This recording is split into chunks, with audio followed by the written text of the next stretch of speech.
He is hawkish for a modern Fed chair, which is like saying, I mean, if you really think about what the Fed is, I mean, the Fed is just, it's a government division that's put in place. The market thinks he's going to raise rates. And I don't think he's going to raise rates. In fact, I think he's going to cut rates. And Trump said, hey, I'm with him. He's my guy. What they do with this and understand it is that the debt just keeps on growing. Yeah. And the money supply has to grow to support the debt. That's a mathematical fact.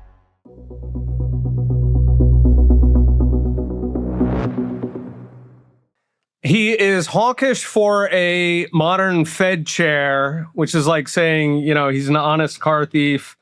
I'm sure, if you compare him to somebody like Jerome Powell, then, Warsh himself calls it regime change. So they're going to use different data.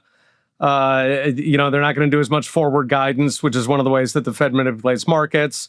But, fundamentally, from the perspective of a Bitcoiner, it's rearranging the silverware on the table. This is not regime change, right? Regime change would mean unilaterally disarming, letting interest rates float and telling banks that they're not going to get any bailouts. We're not remotely close to that. So if you, on a 1 to 10 scale, of how Volcker is he's probably a 2, but, Bernanke, Yellen, and Powell would be a 1.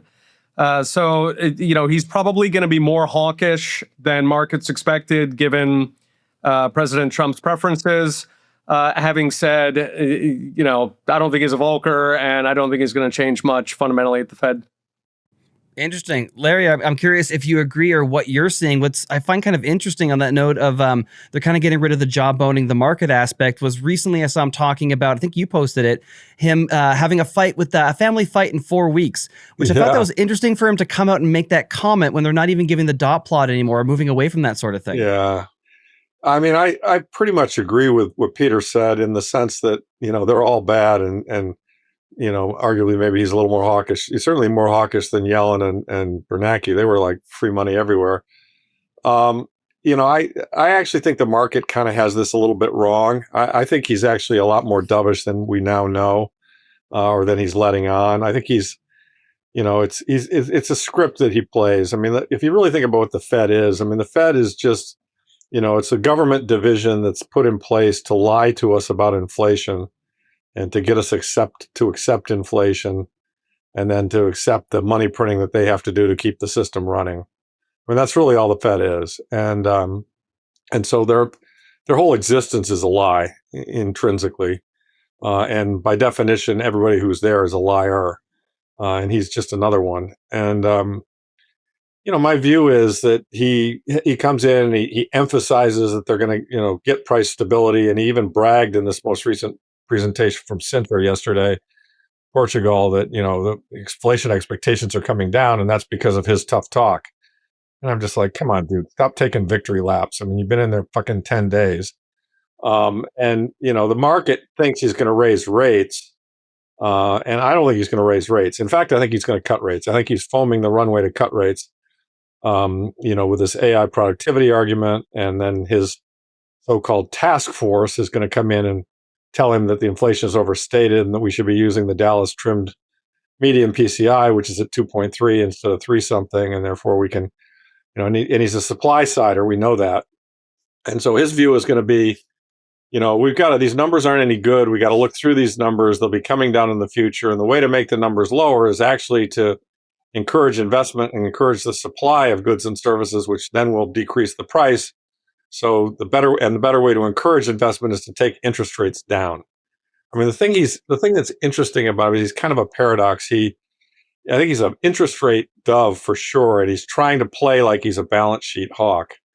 Everyone's a balance sheet hawk until they get punched in the face, and he's going to get punched in the face, but that he doesn't know that, or if he knows that, he's bluffing and gaslighting us. So, but the market right now, the market is leaning until yesterday, leaning very heavily on sound money assets, gold, silver, and Bitcoin, based on the dot plot and based on everything he has said, and his seriousness about taming inflation. I think yesterday we saw a few cracks in his armor. he made a comment where he said he thought maybe the inflation data was trending in the right direction. We've heard St say this AI productivity thing is very real. I think they're setting this up for, first of all, I think there's zero chance we'll have any rate hikes this year. I don't think that's going to happen. And the market, by the way, the market thinks that's going to happen. And so the prices of, gold, silver, and Bitcoin all reflect the fact that they think the real interest rate's going to go up because the Fed's going to increase rates. If you go to the CME FedWatch site, you'll see the odds are like 70% that the Fed increases this year, the balance of the 6 months. So my view is that they will actually cut, or they will actually leave them flat or cut. And I actually think they'll cut. And the clue to this is that when he had his first press conference and he kind of talked tough, and they asked President Trump about it, and Trump said, "Hey, I'm with him. He's my guy." So what that told me was that the fix is in. And the fix is that they're going to cut rates before the election so that they get the economy going. I think they might cut them at the next meeting. And I thought the family fight comment was telling too. It alluded to the fact that there are obviously some people on the board who think that, inflation's running hot, which it is, and that rate hikes are going to be called for, which they probably would be with a regular Fed chair. And yet he's indicated there could be a family fight. And I think, a lot of people think, well, this is really 12 independent people and they all get to vote that's a bunch of hooey. The fact of the matter is the Fed does what the chairman wants the Fed to do. The chairman bullies the board into doing. All he's got to get is a majority. He doesn't have to have every vote. He just has to have more than half. And so my suspicion is that that family fight was a clue that, he's going to go to the Hawks and say, guess what? This is the new program. I'm the new chairman. This is what we're doing, and we're cutting rates. And he could do that in July. He could do it in September. I hesitate to say he's going to do it in July. I thought he might cut him at the first meeting, which obviously he didn't. I kind of still think he might cut him in July, but I'll probably be wrong about that. I think there's a very high chance he'll cut him in September.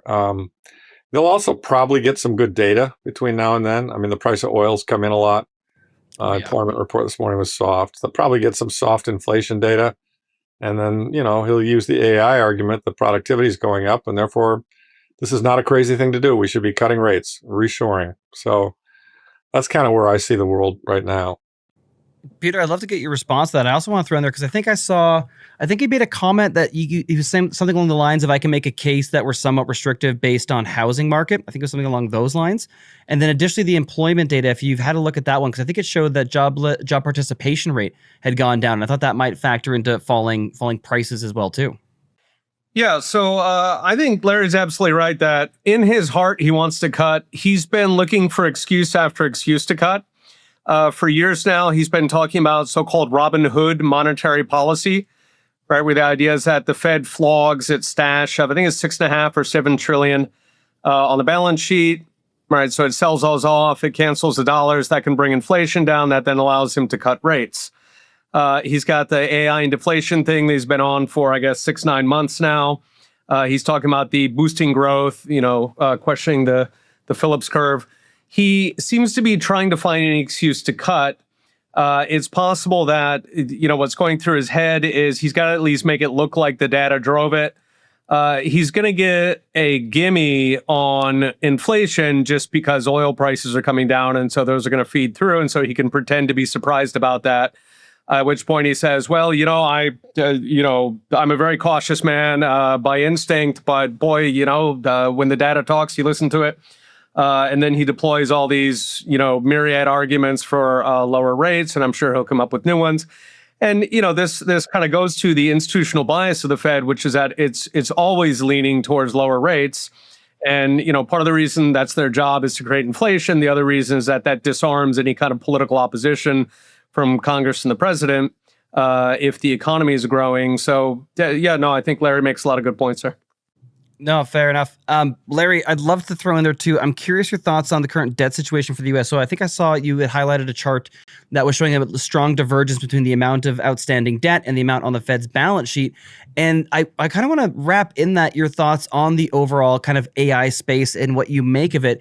The reason being is that I think I saw it was OpenAI was looking to give a 5% stake of the company to the US government. And to me, that just felt like set up for a coming, like they're delaying the IPO. They want to give some to the US. This feels like a setup for a bailout in that industry, but I could be misreading it. Want to get your thoughts. Doesn't it? And I've often thought that might be possible. There were some other signals indicating that in the last 6 months. I mean, and one of the things that's kind of the AI industry has tried to paint themselves as a geopolitically, strategically important industry that we cannot afford to lose this race to China.